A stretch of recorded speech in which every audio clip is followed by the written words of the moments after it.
Welcome back to the Fuel Your Legacy podcast. Each week, we expose the faulty foundational mindsets of the past and rebuild a newer, stronger foundation essential in creating your meaningful legacy.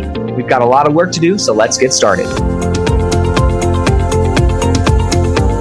As much as you like this podcast, I'm certain that you're going to love the book that I just released on Amazon, Fuel Your Legacy, The 9 Pillars to Build a Meaningful Legacy. I wrote this to share with you the experiences that I had while I was identifying my identity, how I began to create my meaningful legacy, and how you can create yours. You're going to find this book on Kindle, Amazon, and as always on my website, samknickerbocker.com. Love animals but hate seeing them suffer? Us too. The Animal Alliance is on a mission to spay and neuter cats and dogs to spare us all from the heartbreak of overpopulation. Visit theanimalalliance.org to save some tears and support our cause. Welcome back to the Fuel Your Legacy show. And today we have a special guest for multiple reasons. One, I always like meeting people from different walks of life that have competing views with me, but also when we get down to it, they end up being very similar. So that's an exciting thing. We're going to have a good conversation.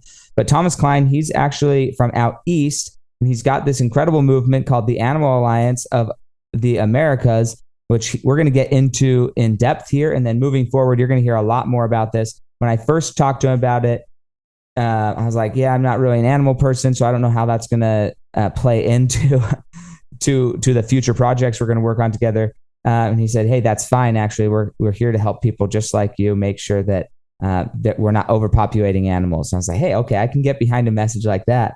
But not only is he the leader of this nonprofit, but he also is a small business owner, real estate investor, and he's just very accomplished in what he's doing. He's focused on his goals. He's found his passion, which I think is one of the biggest and most important things. And also one of the reasons I wanted to have him on the podcast, because I like talking about legacy. I like finding out what questions lead somebody to where they are. And so that's what we're going to dig in with Thomas today. Thomas, go for it and tell us really like early childhood. How did you get to where you are today? How did you find the passion, and why are you so passionate about it right now?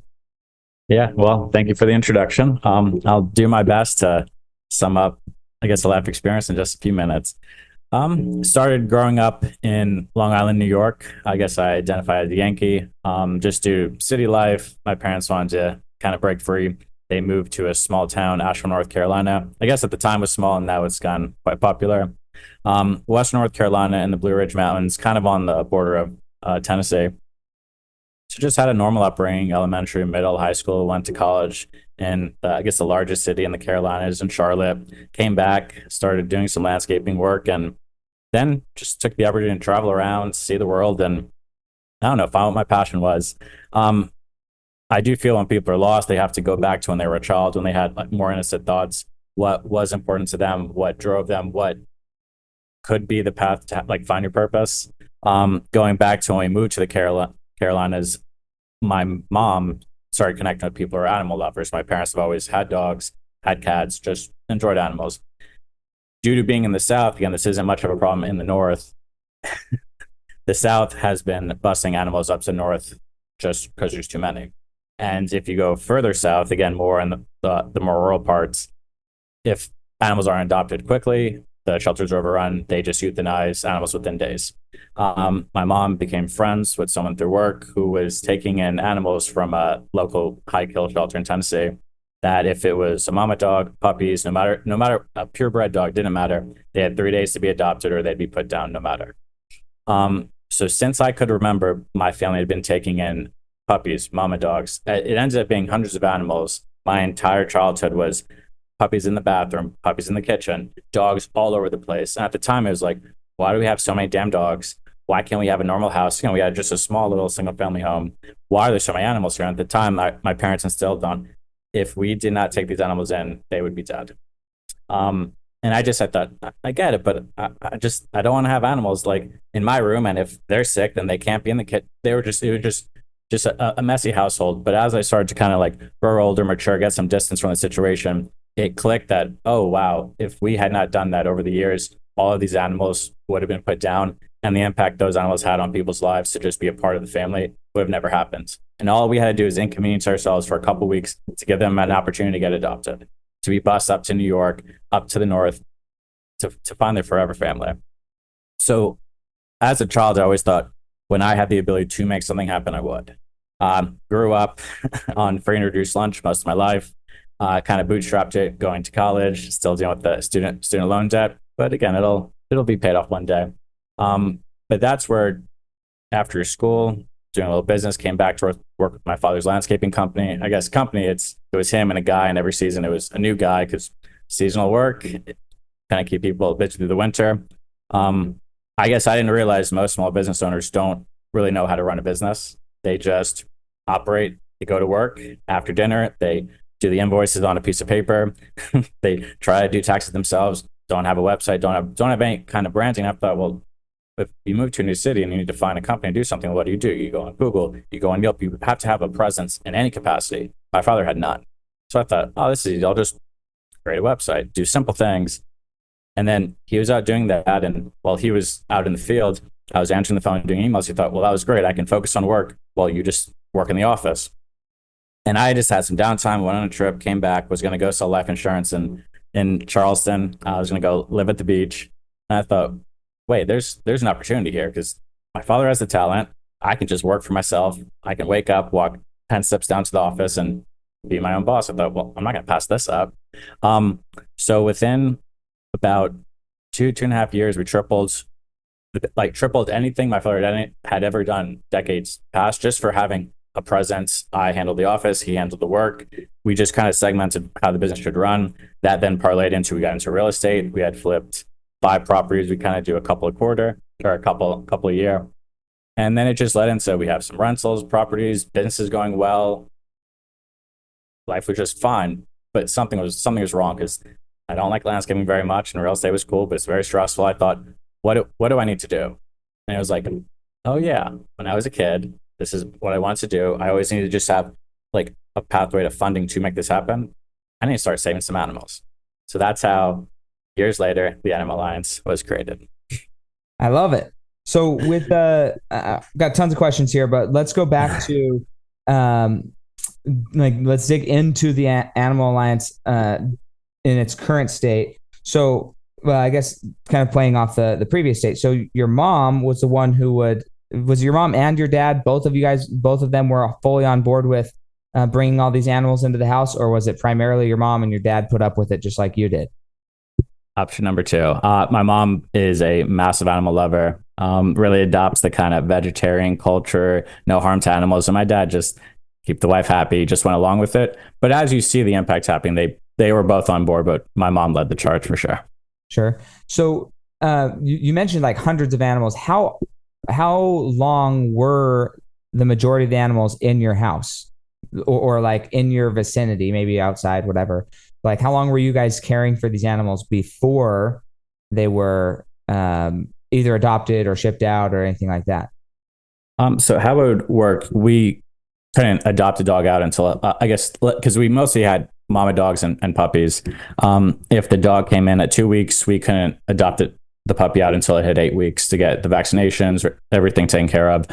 So it really just depended on the age of the dogs coming into our care. So if it was at 4 weeks, at least 4 weeks, and then it was until the animals got adopted, because they then partner with the local nonprofit in Asheville to facilitate adoptions or find transport. So on average, it would be at least 4 to 6 weeks. We'd have a mama dog and a handful of puppies in our house. And were you ever being like I say you, but the family, the host families of these animals, were they ever being compensated for accepting all those animals into their house, or were they being allowed to sell them for whatever price they could get, not just adoption, but like actually sell the puppies to whoever wanted to buy them? So it started off with, again, just my mother and a couple friends. And then that grew to about a network of 6 foster families. And it quickly got bigger. And then they actually created a nonprofit structure around this. My mother just kind of filled the foster care role. She took the majority of the mama dogs and puppies, but someone built a nonprofit out of it within a couple years of just doing just a couple dogs here and there. And then just once people caught on to this, I guess the nonprofit ran based on kind of like the adoption fee. So say we had a puppy, well, the adoption fee was roughly $500 to $600. And in a sense, like, yeah, you can go buy a dog, but this was supporting a nonprofit, taking in a dog that if it had not been taken in, rehabilitated and adopted out, it would have been put down. And that was just kind of their fundraising method. So in a sense, it started as a group and then became a nonprofit and was fueled by just adopting dogs out in a sense. Yeah, that helps. Okay. So then with this, did your mom work as well? We only had one dog growing up and she didn't stick around for very long. We named her Cookie, didn't know how to train her, tied her up by a tree outside because she was jumping on people and we didn't know how to train her. And then one day she was let go and she never showed up again. So that was our dog experience. We had a few cats, other animals, chickens, horses, like other animals, but they didn't run away. So the only one that ever ran away that I know of was our dog. But like what was the training that went involved in that situation? And what was that like growing up in that environment? Yeah. Oh, and sorry, to pick back up on the last questions, it was fully self-funded in the first definitely year and a half until the nonprofit kicked off, and they could actually provide, if an animal had to go to the vet, again, as a nonprofit, vets will do work for free. People donate food for free, but initially bootstrapping it. And then if an animal needed care, the nonprofit would pay for it. Then going back to kind of growing up in it, it was just kind of self-taught. It was, I guess, caring for a child. I have a few brothers and sisters, and I guess for my mother, let's just keep this animal alive, whether it needed care, was sick, had parvo, whatever it may be. It was just self-taught, make sure the animal's doing all right. At what point was it better for the animal and everybody involved for the animal to be put down rather than, I mean, other than just like overpopulation? Clearly that's its own issue, but like why not get the animals fixed so that there's not an overpopulation or not this happening? Why not just fix the animals so that they have a great life, but then move on with life? Oh, that's why we're here. That's what we're attempting to solve. Again, in certain places in the Northeast, they do not have a pet overpopulation problem, and this is going back decades. They implemented spay-neuter programs in Maine, Vermont, New York. Most of these states need to transport animals from the south up to the north because they do not have enough animals. And when the animals make it there, they are cherished more because it's hard to get animals up there. You have to pay the transport fee to get an animal from the Carolinas all the way up here, because people don't all want to buy a dog. They want to rescue an animal. And then kind of going back to, people, it's obvious people should do it, but there's just a pride about not taking away the ability for a male or female dog to have children. I don't know if it's there's something about the South, and I guess kind of branching into Latin America, it's just they don't believe in the spay-neuter concept. And they just don't see it as important. It's just, no, the dog's going to live. And if the dog has puppies, it is what it is. And it's just changing the culture of people see these animals as kind of not a part of the family. I don't know. I see kind of cats and dogs as an extension of a family structure. Maybe some people see farm animals as just a way to eat, to fuel ourselves. But yeah, it's more just a cultural, I guess, issue. I don't know why people don't do this. It should happen. Like, is it up north? Are they allowed to have unspayed animals up north? Like, why would somebody not just start repopulate, like, rather than taking them from the south and transporting them up? Why not just take 2 or 3 dogs up there and start selling them up there? Oh, it happens. It's just, I guess, with those states being heavily populated for like the landmass that it is, there just aren't enough animals. Because once you, I guess, kind of as you see, people love animals, and when they get one dog, they want 2. And you realize when animal people are animal people, they'll do anything they can to save, to rescue, to have. I mean, it's hard to find a person that just has a dog. It's a couple dogs, a couple cats. They want to have like this animal family like around them. So they just honestly don't have enough animals, and just the time it would take to make that happen. And plus the culture in the North is more, it's irresponsible to not get your animals like fixed. That in the South, you can go to a flea market and buy a puppy. In certain areas, that's just not a thing.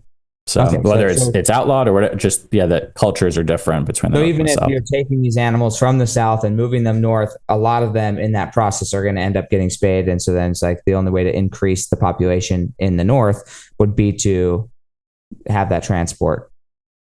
And most of the organizations that do the transport, they fix them before they even get to that point to keep the population under control. So most like nonprofits or animal rescues that are well to do, spay and neuter is a top priority. Whether they keep to that principle, most animals that come into these rescues are spayed and neutered because, again, overpopulation is the biggest issue for most nonprofits, animal rescues across the world.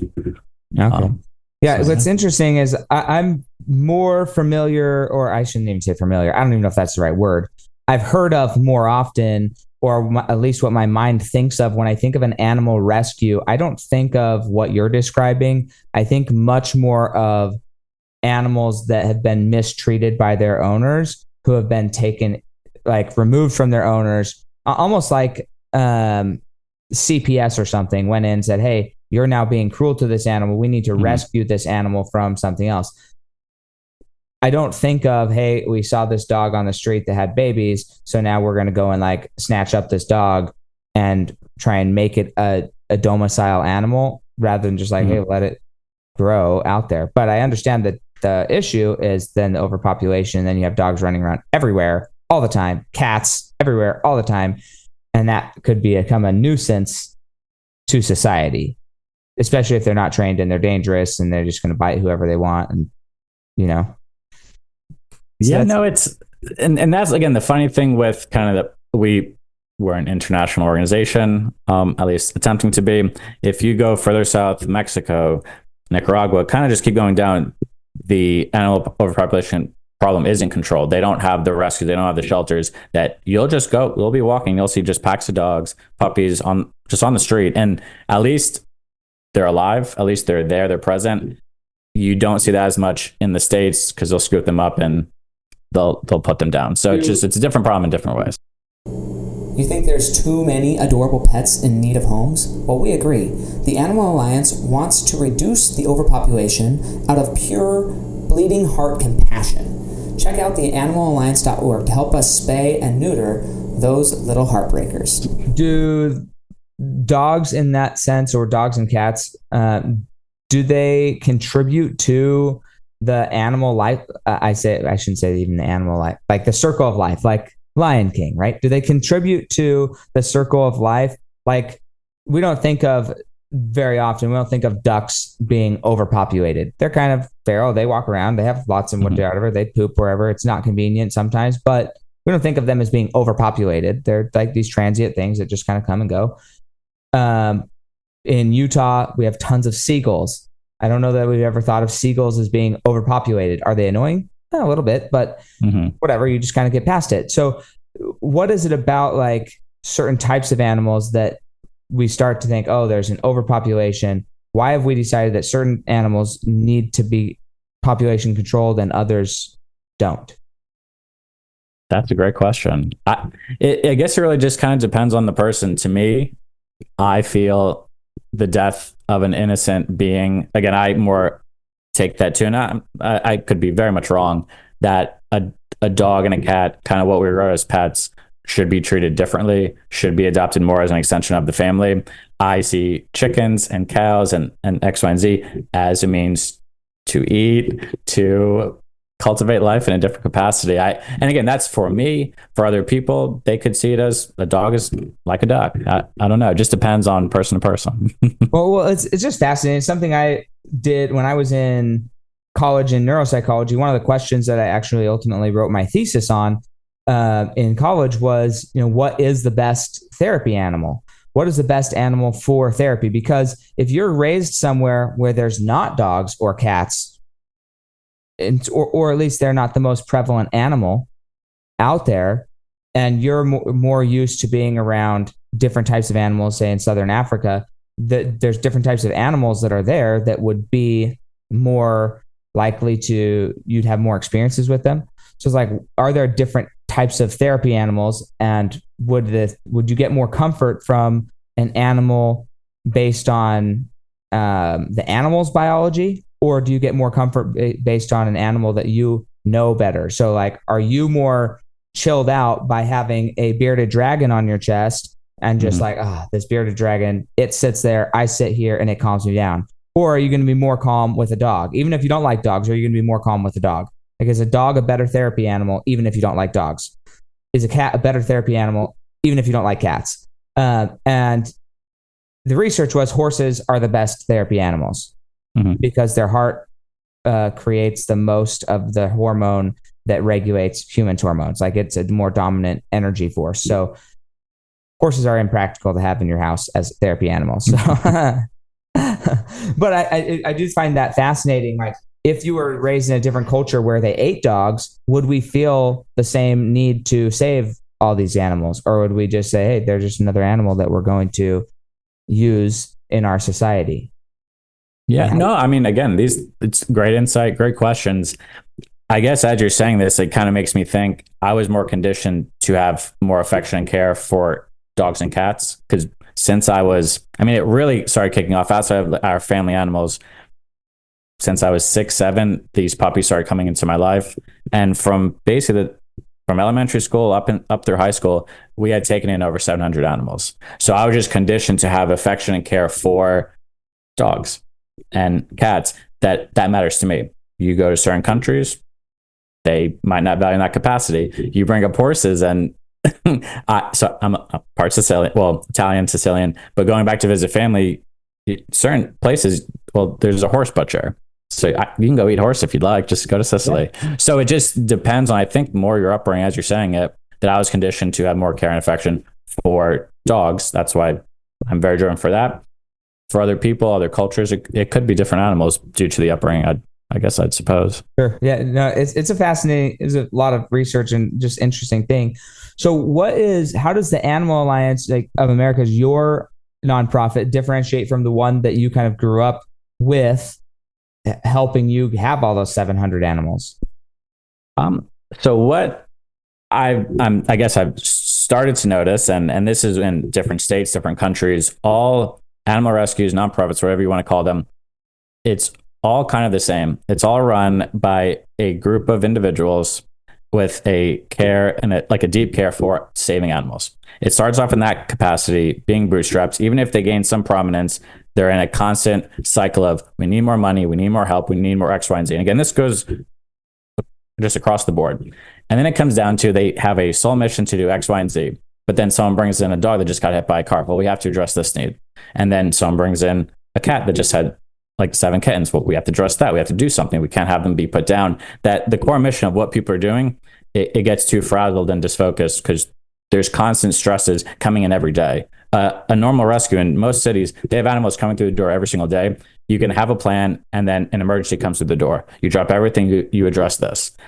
What we're trying to do is, we don't have a shelter. We never will. We're kind of a virtual entity that's trying to raise awareness in the United States to funnel, I guess, the US dollar to other places where it can be more impactful. Because in a sense, not having a rescue, not seeing the harm and just abuse of animals, you can stay more focused. I have a home office. I can be here and make decisions on what I believe is the most important for the care of animals to stop this problem. If I was in a rescue with all these animals, and it's to work in this space, it's hard. It's very hard. You see very graphic things. It takes a toll on people. Whether you're a police officer, a firefighter, you see very hard things. I think just as humans, it's hard to just deal with that on a day-to-day basis without having to misalign what your core mission of things were. So what we're trying to do is just kind of let the professionals do what they're doing, and we're just trying to assist the people doing the hard work. But yeah, no, it's a problem everywhere. So in this, how have you seen or interviewed, talked to people? How does it relate to the same conversation with actual humans? Again, for me, animals and humans are not on the same level. That's me personally. I understand that some people feel that way. I have somebody who I think you should connect with, which is funny, but they're creating a whole company just for animal urns. So it'd be an interesting connection. Yeah, interesting. I don't know how that would plan, but if there's people who have their pets that are passing away, and you can say, look, buy this, and a portion of the purchase will go to supporting healthier animals, and you get an urn for your other animal that either passed away, hasn't passed away yet. I don't know. When my sister passed away, we had an urn for her because she wanted to be cremated. And then a few of the siblings, they decided to take some of the ashes and put them into jewelry, so they can always be with. I don't know. For me, it's weird. Like I disassociate a lot from death. I don't know why, but it's never been something that like I feel like I needed to hang on to. But yeah, it's kind of interesting. But I think that would be an interesting connection for you as far as like, what if you could have multiple facets of the same nonprofit or things, partnerships. So, man, I forgot. Now I got distracted on what I was saying. I was going to ask you something, but then I forgot. Well, just like, I guess if it was something around the feedback of it is. Oh, the relationship between humans and animals. That's what I'm curious about. Because you have first responders in both, I'm assuming, that probably deal with similar traumas, having to deal with those things. No, we're learning on the fly. Again, like even in this like new concept, even let's go back to our legal name. When we started this, it was Animal Alliance of the Americas. Our focus was we're a United States nonprofit that will help Latin American countries, so the Americas. And then we realized, wait a minute, that name's too hard to say. Animal Alliance of the Americas, let's cut it, the Animal Alliance. And then we thought, wait a minute, we're still thinking too small. This needs to be in every community in the world. Wait, this is an international organization, not just the Americas. So things keep pivoting and changing. And it's just finding what that is. Because when someone's an animal person, right? Oh, they're an animal person. They'll go down with the ship defending the rights for dogs and cats, whatever it may be.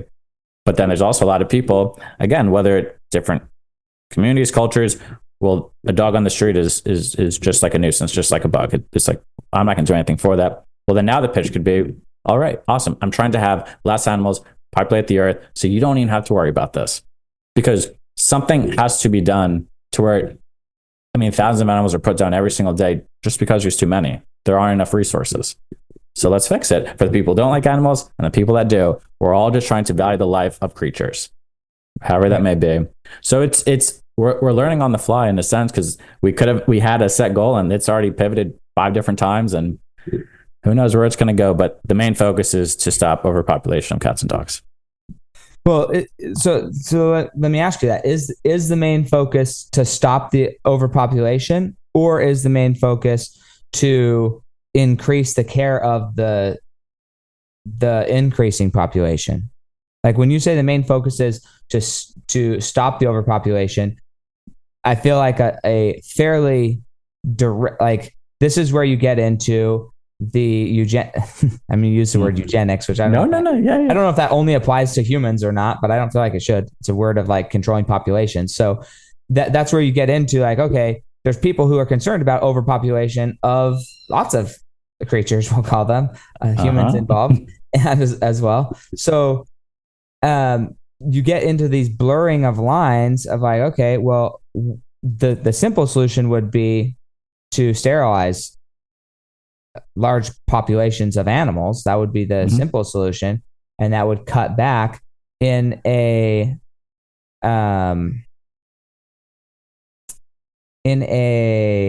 situation like, so I grew up in Idaho, and they would often, you have to go out and kill gophers, or you'd have to go coyote hunting, not because you need to kill a coyote like for you, but like if there's too many coyotes, you got to kill them, right? They have the same issue where you have to go kill wolves. You have to go kill, in Texas, they have boars, wild pigs that just like run around and destroy stuff. And so they're like, hey, it's kind of open season. We need you to go kill as many of these things as you can, because we need to control the population. So population control is something that happens literally in every area of life. We pretend it doesn't happen with humans, but it does, in my opinion. So it's like, these are situations that are happening. So that's why I'm trying to figure out, like, what is the answer, the real answer to these objectives, and how is the Animal Alliance like really promoting a real clear goal of what the answer is? Is it just supporting the animals that are there, or is it the end goal? Hey, let's stop more animals from being born. No, I guess, again, good question. I believe, and I get great timing for the podcast. My answer now, it will be a lot more concrete than it would have been 3 months ago, 6 months ago, Sure. without a doubt a year ago when this was created, August of last year. Is again, same way when you deal with living beings and you see the harm and the mistreatment of these things, you have an idea in mind, but when you see the blood, you see that everything changes. Now I can confidently say the goal of the Animal Alliance is to reduce the amount of cats and dogs that are being born into this world until the amount of animals being put down every single day ceases to exist. I truly do believe if enough people were on board, we could make community animal rescues that the government has to fund that put down cats and dogs every single day. That can be brought down to zero due to overpopulation. If a dog is aggressive or X, Y, and Z, that's a different situation. Specifically for animals where there are too many and there are enough resources to pay for them, that can be done if there are not enough animals, and the people will have to cherish them more because it's a limited resource. So is the overpopulation, I'm trying to identify where's the bottleneck? Is the bottleneck that too many are being born? Is the bottleneck that too many are being born in the wrong geolocation and it's too much time and effort and resources to transport them? What's the actual bottleneck? Because people are putting animals down, but that could be because of overpopulation, or it could just be because they don't value the life of an animal. So what is the cause? And I don't know this either. In human life, we have abortion. I've never heard of an animal abortion clinic, for lack of a better word. Yeah. So at what point is it no, I don't want to even do that? So I'm trying to understand where's this bottleneck. And my most real thing in my life is thinking of it from a human perspective. And although I don't see animals as part of my family, I know a lot of people do. And so I feel like for many people, that is an equivalency of a conversation. Maybe it's not. Maybe I'm way off, but no. There's definitely valid points to associate in that capacity. And the more, I guess, the Animal Alliance is known and the more vocal that I and our organization becomes, we might say some interesting things in the near future. But we will say, even in that capacity, for Planned Parenthood to be where they're at least you know the name, at least the person who they knew what they wanted to accomplish. Again, in their minds, that was very important to them, and they amassed millions of people to think the same thing, to give them money to volunteer to do X, Y, and Z. With this, again, we're still learning what it is. I currently am based in Baltimore, Maryland. Here, I would say it's cultural. It going to these kind of health clinics for most communities to get vaccinated and sign up for a spay neuter if they would like, just to have animals, I guess, taken care of for these free clinics. I was floored with if you had 100 people lined up and you go one by one, would you like free spay neuter? The 98 people would say no. That will never happen to my dog. It's not it's a cultural thing that they do not believe spay neuter is important, and they will not cut the balls off of their mouth, whatever it may be. But if I go to Latin America, again, some people might have that pride around not taking away the whatever of an animal. It's financial. So we noticed when this started in Nicaragua, it was purely about money. That to work a 2 days wage to pay for the procedure of their dog or cat just wasn't worth it. Why would they work 2 days to get a procedure? So the dog, it was just about money. So it started with, well, we'll just pay for a couple. We paid for a family that had 4 animals, got it done. Well, then they told their neighbor, and we got 7 more animals done. And then I was like, wait a minute, this is an organization. So it started with, that's the financial means. When we were in Mexico, it's financial. So it really just depends on location. But I guess it can be solved. Again, that's why the focus now is Latin America. It's about money. If it was paid for, oh no, they'd love to do it because it's less food, less care for the animals. It makes more financial sense to not have that many animals around. Sure. And for them, it's a little bit of an educational culture of look, if you keep letting the animals reproduce, that's going to increase the cost on the other side, where you could work 2 days and make sure that you don't have these increasing costs, or you can not work the 2 days because it's not worth your time. And then you have these increasing costs on the back end, but now you can't say no because they're already there, rather than no, I can say no. I'm saying no right now. My dogs will not have any more dogs, or my cats will not have any more cats. But okay. So the focus is financial at this stage because that is the primary area where you were focusing on, and that demographic could also apply to the South, although you don't think they would go with it just because they don't see that. No, and you bring a good point. And I've gotten this question when this really got going, and we realized, wow, it's hard to start a nonprofit to have. I mean, you're pitching people to give up their money when they're like, well, why give it to a new organization? We don't know where the money goes. I'll give it to the ASPCA. I'll give it to a more well-known organization. I agree. You could do that, but also maybe change it up. That we learned pretty quickly the amount of time and resources it would take to change someone's mind here, to take someone who is very adamant, I am never going to spay and neuter my animal, to change their mind to being even open to it. It's not worth the time. It's not worth the money. I mean, it's sure as hell not worth my time. But again, and I have a fascination. I have family in Latin America. I enjoy being there. I would like to spend most of my year like traveling throughout Central and South America. But we also realized, well, the barrier to entry was about money. Again, being able to make a U.S. salary, it goes much, much further in these places to where the cost of a spay neuter here, if you just have an animal, it could be $500 to $600. Even if it's low cost, it's still a couple $100. We've got it down to, on average, $20 to $30 per animal to get the procedure in Latin America.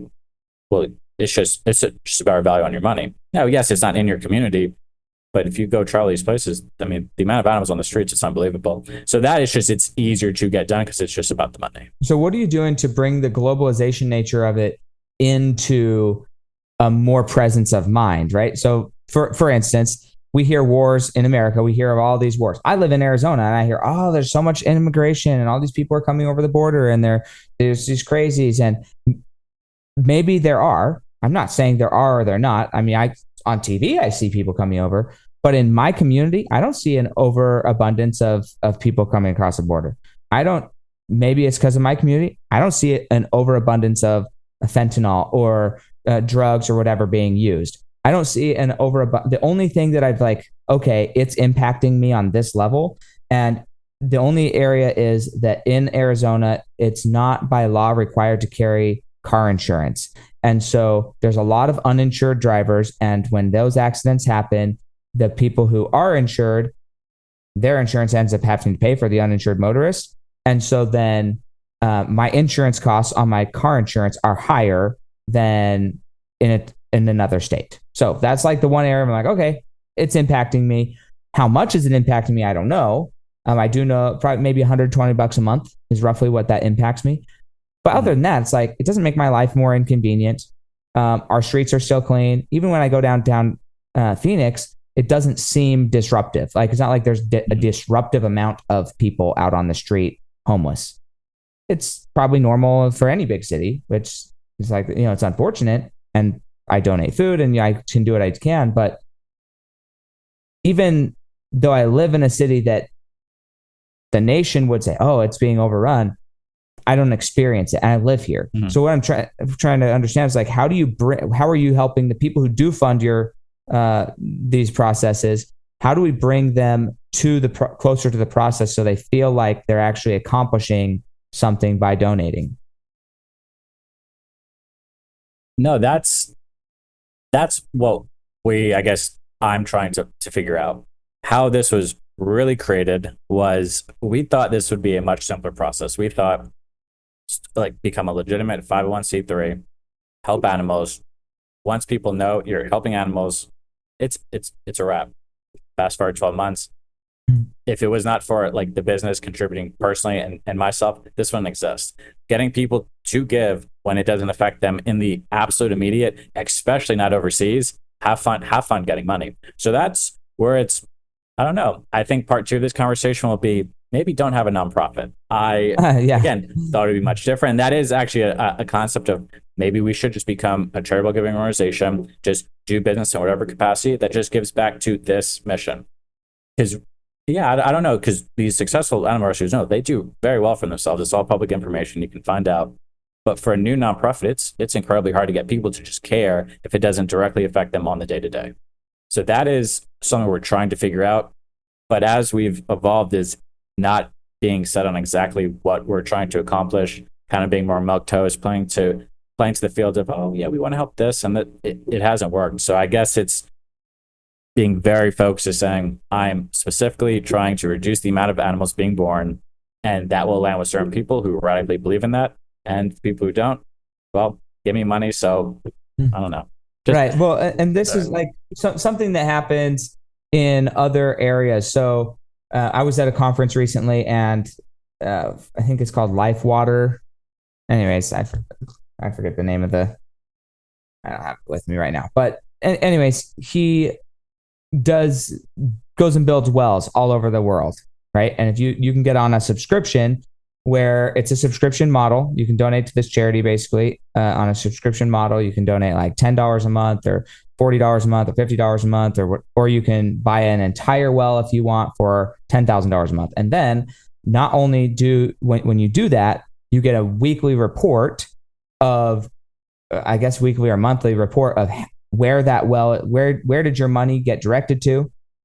There's a report of how many people have gotten clean, like how many people did you get clean water to with your donation or with your cumulative donations? How many people are now being served?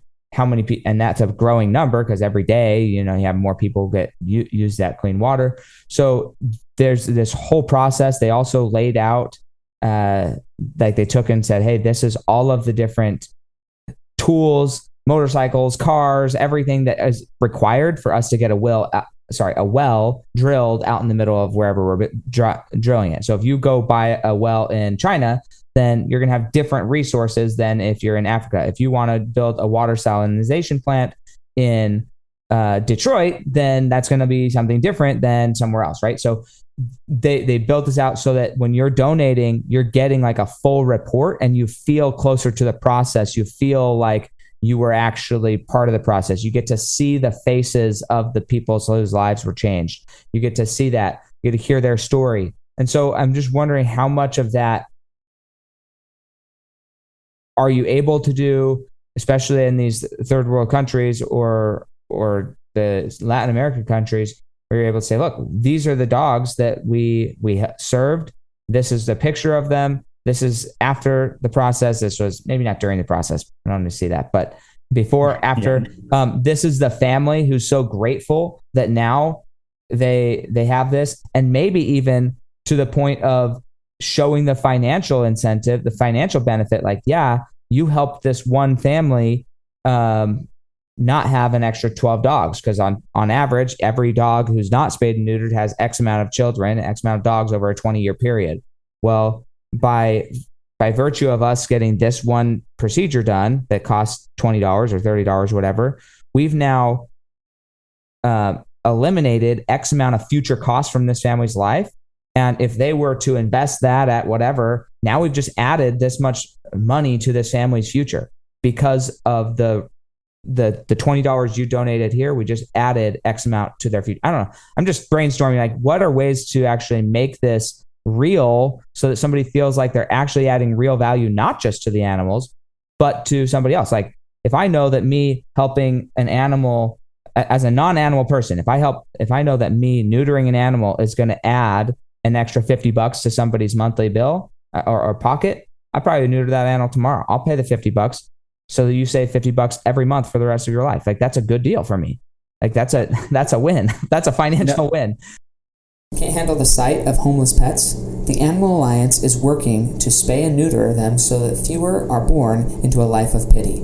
Visit theanimalalliance.org to join our mission of compassionate reduction. I guess part one of this, I would say it sounds like you need to start fundraising for us. The concept of, again, really in my mind, start a nonprofit, it helps animals, the rest is taken care of. The exact opposite has been the case. And it's just in the business world, we've been conditioned. So if you need something, right, if you're in the trade space, you need something done, people reach out to you because they want something accomplished. They want a service, something of value. They're willing to pay money for it. People come to you. When you flip it, a nonprofit is the exact opposite. You're having to do the outreach to get people to get money that they had to work for to do X, Y, and Z.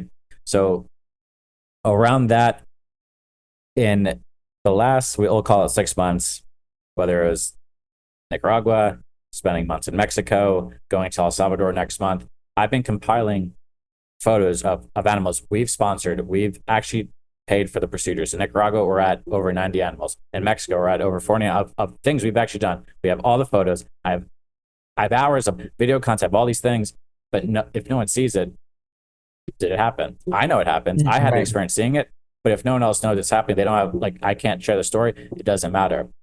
What we've done as of late is we need people to see this. Prior to this, was on Instagram, was on Facebook. I didn't believe in kind of the social space of what the world is. And then you quickly are humbled to, wow, it's almost impossible to run a nonprofit if you don't exist online and you don't believe in the concept of social media. So we've actually pivoted to where we now have ambassadors in Mexico, in Nicaragua, in El Salvador that are sharing the message or stories of what we've done. Again, information that has already been compiled. We even launched our first fundraiser, like we've done yet. It's just been self-funded up to this point, of helping a puppy in El Salvador that's been hit by a car. Is that our core mission of strictly funding spay and neuter? No, we would like to build to that. But for this rescue that has the structure, helping them with this specific thing buys us credibility that no, we're just trying to help out, because if we can help you with this, well, then you can help more animals. And once you can get your head above water, not struggle on a day-to-day basis, well, now we can start, let's spay and neuter animals on the street. Let's ramp that up once you're not struggling. So now we're trying to share the story of this puppy, Gala, that was hit by a car and is being rehabilitated, I guess, in real time. You can go Instagram, TikTok, and see this process, because we're trying to show, no, the money, the funders are actually goes specifically to something, that the concept of the world just going to find us and give us money doesn't work. No, you're right. We have to share a specific story that money donated today goes to this specific, like, puppy. Right. We're going to see if it works. Next month, another, like, organization I'm partnered with in Mexico, they were just flooded by a major storm. Well, we gotta help them out. So it is showing people where the money goes, in a sense. And no, like, people need help all over the place. Yeah. No, I think that'll be a interesting transition in your business I say business, you're a nonprofit. It's a business. As it transitions into more of that showing and what that looks like.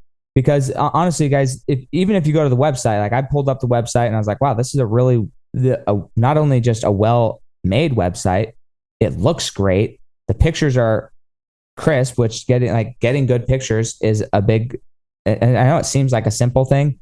Getting good pictures is not always the simplest thing, especially of animals that could be moving or could not be moving. So, but the website, super well put together. Go look at that. That's the animalalliance.org. And you can read through a lot of the stuff. You can see the pictures, not just the pictures of the animals, but of, I'm assuming, owners or at least friends of these animals. And just consider, like, what does that look like? And what could this build into? And if you have ideas of what could help the process, right? Now, once you get a better understanding of what the goal is to accomplish, how do we make this happen faster, smoother, to people who do want it? If somebody called in and said, hey, I'm that person who would like this to happen to my animal, like, what is the support system for somebody who maybe doesn't have the money to donate right now, but they would love to have the money to donate, but they just are, like, raising their hand saying, I don't want I would love for my animal to be spayed and neutered. Who are you the person to call, or are you saying, are there better places to call for that if they don't have the money, but they still want to participate in your vision of not overpopulating by getting that taken care of?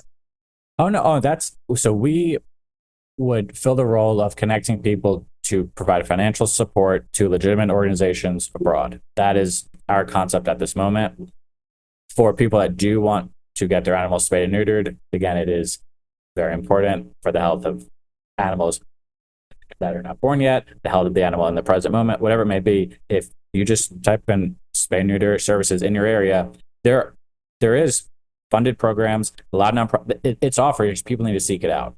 Okay. And it's available. It's just this kind of this hidden thing that it's present in all of these rescues. But again, when the animal that got hit by the car gets brought in, everything is dropped. You focus on the immediate need. So I would just Google free spay neuter, low cost spay neuter services in your area, and multiple things will come up that will help fund these. Let's not tell my wife about that, 'cause she might be calling in for me. She's been trying to get me to do that for a while. I'm like, I don't know. Well. Animals one thing, and animals one thing. So let's go back. I have a few questions here about what you learned about your online marketing for your dad's company, and how is that transitioning, or that same skill set and knowledge being used then for this new mission of yours?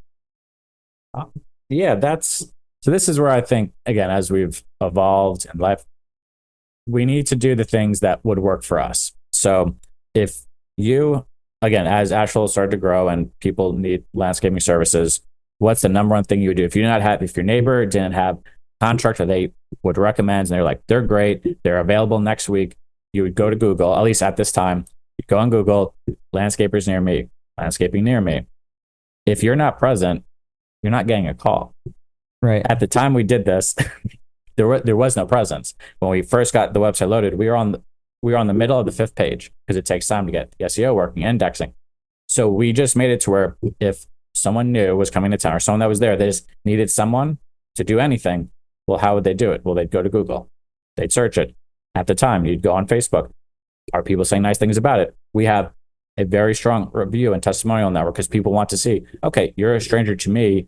Well, if 90 other people say, wow, like fantastic company, great experience, it validates, oh, like they must be legitimate. So it's just meeting people where they're at. If moving to Baltimore, we needed a handyman near me, you look at reviews.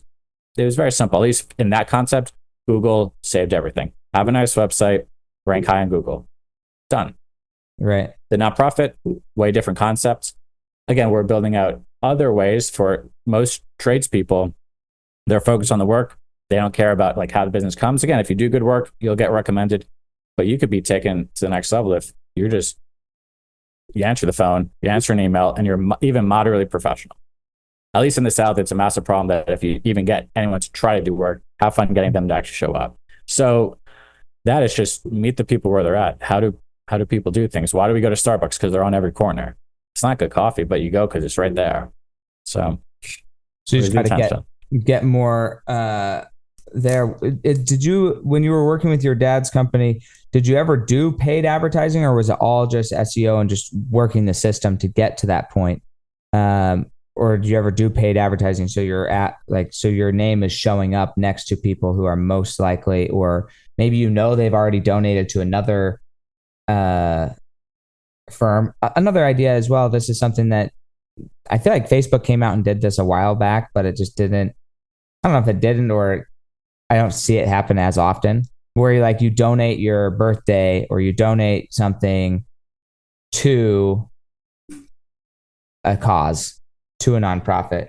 Have you explored that as far as how to get more reach to more people through social networks? So, and glad you asked. So that's one of the funny things there are a lot of products and offerings available to a nonprofit at free or low cost. And people will, again, when I thought Google is going to give me a $10,000 grant a month to spend on PPC advertising, again, that's what got our attention in the business in 2015, 16, 17. I thought, with $10,000, I'm going to do so much. We got approved for it the end of April. We still have not had those ads go live. Because once we step into that nonprofit space, and Google is in essence donating this money to us, rules for the website, rules for we're months in and we still have not gotten approved. I've hired outside help, through Upwork. Please fix this. They guarantee they'll fix it at some point because they have a clear path to Google. It's still not fixed. So we're just trying to get these resources available. Again, the Facebook, it's available. We've looked into trying to just get it to go live. It's incredibly difficult.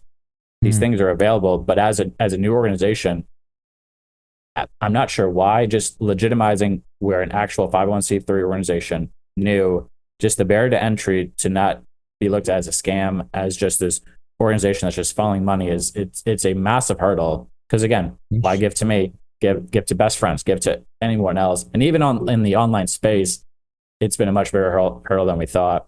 But we're just gonna keep at it because again, you have to meet the people where they're at. I would love to be in a space where you see the Animal Alliance when you type in, I want to help animal rescues. I want to help spay and neuter. Well, we'll show up soon enough.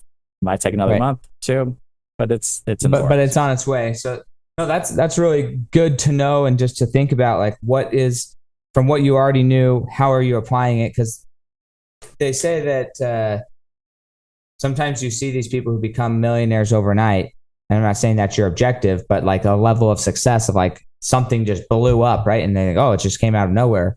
But a lot of times stuff doesn't come out of nowhere. New stuff might come out of nowhere, but the people behind the new stuff, they've been working on their crafts for a really long time. And so when you are offering or donating to a cause, it's like, well, what's the bench behind this person? Yeah, maybe the thing that they're doing right now is new, but does the person behind it actually have the acumen to make what they say come true? Like, do they have a list of things that they've already done that they've proven? Yes, it comes true. And so that's why I asked that, like, with the skills you already have, how are you using those skills here? From college, what did you study in college and how's that applied, or how is that helping you with what you are doing now? College had a very nice experience. With regard to how it helped in the business world, I went to school for business management, got a degree in it. Truthfully, I don't know if I can say it helps much. Now with the information up to date, with the internet, with all of this, I probably wouldn't recommend someone go to school for business, just operate in the real world. But it did allow me to be outgoing, to connect with people, to join groups and social settings. And some of my best friends I met in college. Outside of that, again, I was a very quiet individual, kept to myself, had a handful of friends, and that was it. When you go to college, you don't know anyone. We're door knocking, saying hello. You build up this network, you experience life. That is what I brought into when I came back into Asheville. I might have, from mid-2015 to year-end 2017, I might have gone to every networking event I possibly could have. If I wouldn't have gone to school, there's not a chance I would have gone into a social setting to talk business with strangers. But again, when you're in a dorm, you're living around people, like you enjoy the social scene, you can do whatever. That was the first time to like be an adult, right? When you're living under your parents' house, it's very limited on what you can do, and you can do whatever you want. That freedom is nice. So for the degree, I don't know. I mean, it is what it is, but I grew as a person in my maturity, my like freedom, just all of it. I became a better person that allowed me to then network, talk to people. Because at the end of the day, it just comes down to you have to have some talent. You have to be willing to talk to people and portray the message of what you're trying to sell or do. Outside of that, it's just not going to work. What wasn't for it, but and I like that you're clarifying. Wasn't great inside of business. Like you could go learn business in the real world, maybe better and faster and more applicable to what your business that you want to start is, right? Learning general business practices, even from your perspective, where you came out, you really mastered, and you really helped your dad's business grow. But now you step into this other form of business, nonprofit, which is a completely different animal. And there's still like a ton that you have to learn, that even if you had taken all the classes in college, there's still the actual practice and the application is so much different than the book learning. And so that's a good distinction there. One thing that, as far as questions that I took out of this podcast, and I have to find it. When I was a kid. So like, think about that. Not necessarily you, Thomas, but for those listening, when was the last time you asked yourself, like, what did you want to do when you were a kid? What were your thoughts when you were a kid? What did you do for fun when you were a kid? Did you play cops and robbers? Did you run around? Did you play tag? Like what did you do when you were a kid? And when was the last time you did that? Like, when was the last time you did something that you did when you were a kid and like allowed yourself to go back and be childish, allowed yourself to go back and be playful, and allowed yourself to go back and be in that creative space of like, you know what, I'm going to do what I want to do. I want to move how I want to move. I want to fulfill the world that I want to fulfill. And so I love that question. You're like, for me to think, when I was a kid, I did this. Finish the statement. When I was a kid, I loved this. When I was a kid, this was my favorite color. Maybe your favorite color is still the same. I know my favorite colors changed like 4 times. I used to love yellow, and then I went from loving yellow, then I went to loving red. Now I love green. Maybe I'll love another color at some point. I've never liked blue, but like that with the blue shirt on and all. But I know. Well, this is a gift. I like gifts. I like good gifts. Good to know. Yeah, it would. I guess the thing that came to mind is my dog Spice. Growing up, I just loved being with her, walking her, being with her, just seeing. And this again, I don't have children at the moment. I'm sure parents see this joy, seeing the joy of something you care for, experience life is just a very enjoyable thing. And then outside of that, we had upwards of 24 animals in our 3-bedroom, 2-bath house growing up. There was just a lot of animal related duties to do, to take care of things. And again, at the time, didn't value it as much as I do fast, like moving forward. That, and then I watch a lot of HGTV. I always wanted to own 20 homes, be a real estate agent, X, Y, and Z. And then just kind of live life. I don't know, travel around. It was always important that in the winters we would take trips. We were very fortunate. We'd always go to the beach. We'd take trips to Mexico, the Bahamas, just experience different things. So yeah, I'm trying my best to do those things now. Yeah. And I also, just something else that you said, there's like, when you were a kid thinking about that, another side of that question maybe is, as a parent, think about, because you said you didn't really appreciate a lot of it when you were a child. I know there's stuff in my childhood that I didn't appreciate as a child that now as a parent, I'm like, man, I'm so grateful for those experiences. Sometimes though, when I'm parenting my children and they are being more playful or more whatever than I would want them to be in that moment, I think I can do a better job at remembering, hey, when I was a kid, I was probably just like them. You know, when I was a kid, it was just as hard for me to focus. When I was a kid, to build more compassion into my life, thinking of that same question from a parent's perspective. Hey, when I'm going to instruct or parent or discipline, when I was a kid, what would have been helpful for me, rather than just this is what's doing it, because that was a leadership experience that I had growing up. But like, hey, when I was a kid, what did I really want?